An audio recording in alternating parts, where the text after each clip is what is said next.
All right, hey everybody, I'm Kelly Orchard with Mustang Monday. I am the Badass Certifier here with Dione Moser. She was mentioned, she was given a shout out in a recent Mustang Monday video. So it's like, usually when that happens, I have to reach out to that person and say, okay, it's your turn. It's like kind of like hot potato. You're it. Thanks, Mike. Yeah. Now I have to go back and do him again. But you know what I've been doing is I've just been getting people to hop in the seat, and this is my rhyme, and give a badass tip from the street. Because, you know, badass is an acronym, and it's a mindset for confidence and positivity. And I speak on this, and I teach workshops, and I coach on it.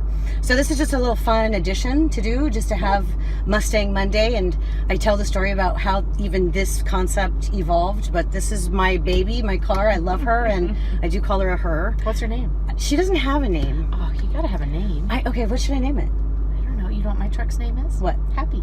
Happy. Your happy truck. Yeah, because he makes me happy. Okay, maybe I should just call this Badass. Yeah. See? Badass Mustang. Yeah. See? Yeah, Just that works for me. All right, so we just named the car. So Dione is the owner of Co-working, Connection, and Impact Marketing. And you've been in business for quite a while. You just had an anniversary not too long ago. 20 years with Impact, yes. 20 years with Impact. And tell our viewers what Impact does. Impact Marketing Design, we do promotional products, uniform programs, and just help people with their marketing to help them grow their business. Good. And then co-working is, I've utilized your services here, your facility before, a few times. But co-working is a shared office space. Shared office space. Correct. Yeah. Okay. So your tip today, we had a little discussion about it. What do you want to talk about today? Well, the thing that always pops up in my mind and things like this is like, when people always go, tell us how your success and stuff like that. It's like, it's not my success.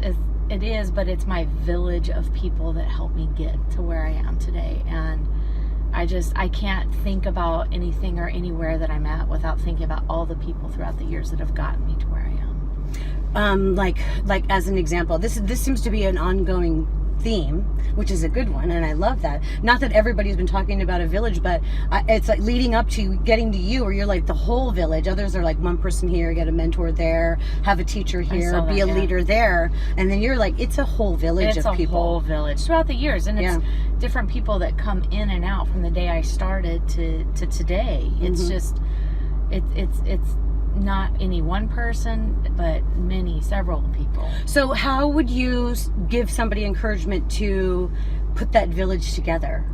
You know, where did you start in the very beginning? You know, that's a good question. I don't know that I thought about the village or thought about who came into my life to help me until I saw the success, and I didn't know where I was or what I was doing. It just kind of just happened, like, you know. And now in retrospect I see that it started with my parents. I mean, like, I was working a dead-end job and they wouldn't give me a raise, and I was pregnant, and I really loved what I was doing, and they're like, buy the company. I'm like, I can't buy the company, like, I have no money. We're literally living out of boxes for 2 years in a little crap apartment, and I just found out I was pregnant with Brett, and my parents were telling me to buy this company, and I found out how much it was, and it was like $70,000. You could have said $5,000. I didn't have it. Yeah, would have been either way, yeah. And oddly, my parents, they only had $60,000 in savings. They took out a loan for $10,000 and sent me $70,000. Wow. And so your parents got you started. My parents, they believed in you. It blew my mind, because like, I just, you know, I mean, it just happened. It was cool. Yeah. It was super cool. And so what was that, the marketing business? Yeah. So then you bought it, and then that evolved into what probably maybe you needed some office space, and you're like, well, I don't need all this office space. Was that how that evolved, or am I making stuff up as I go? No, yeah. Like, okay. Well, so I started in Grand Rapids, Michigan. And so when Brett started getting older, I wanted to be closer to my parents. So I decided I wanted to move back out here. And I asked the girls at the office, I'm like, I want to go home. Can you guys run the office here? I'll work from home in California. So like, okay, well, in California, I mean, in Michigan, I had 2,500 square feet of space for $600 a month. Yeah. Yeah. What does that tell you? Yeah. So I came out here and I started working from home. And I'm a type of person, I need to be around people. I need to talk to people. Yeah. And just not just for talking's sake, but because you learn from people, you engage with with people. They tell you things you don't see, you know, and they give you other feedback and perspectives, and you can bounce ideas off. Right. Yes. And so I started coming up in 2004 when I moved out here with this idea of a shared office space, because I got an executive suite, and I mean, you're still in a room with the door closed, and you might as well be home at that point. And like, there's got to be something better. There's got to be a way to collaborate with people and have an open space. And then that time Starbucks was getting, you know, big, but it wasn't professional. And so I'm like, I started coming up with this idea, and all my friends were like, you've got to open it. You got to open it. And I was really close in 2007, and we know what happened in 2007, 2008. Yeah. So I had to jump back into my marketing For those business. of you who don't know, there was a major crash, and everything just like died.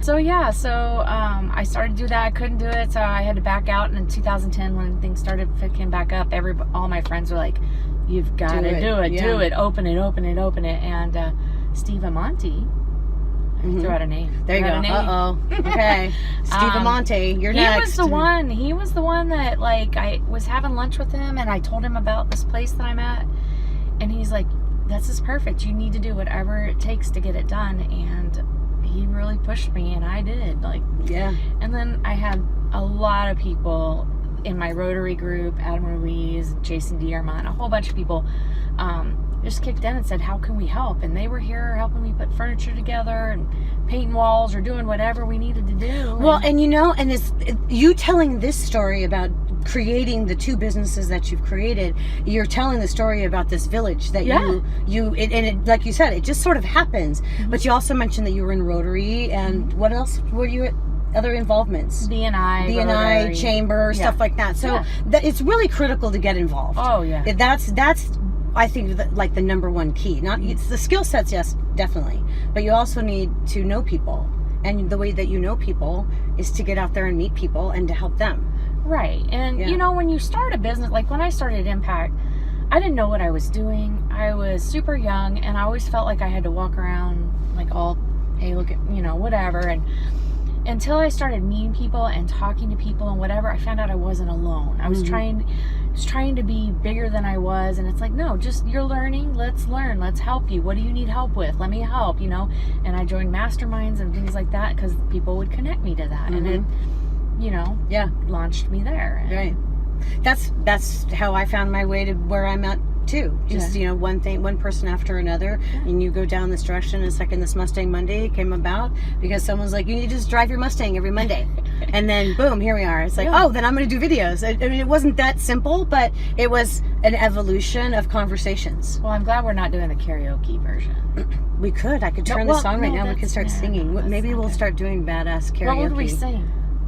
I don't know. I was just listening to some of my because what I do in my classes, I teach how to create your own badass soundtrack that proves to be an instant attitude adjustment. And so what we do is we work on, you know, like memories from, you know, your past, and we do music sampling, and I tell stories, and then it helps stir up different songs. So for me, it's like I'm very much into like 70s classic rock right now, because that's kind of where I gravitate to. It's like some of my fondest memories are, you know, in rock and roll days in the 70s and 80s, you know, so I think we'd have to go back there.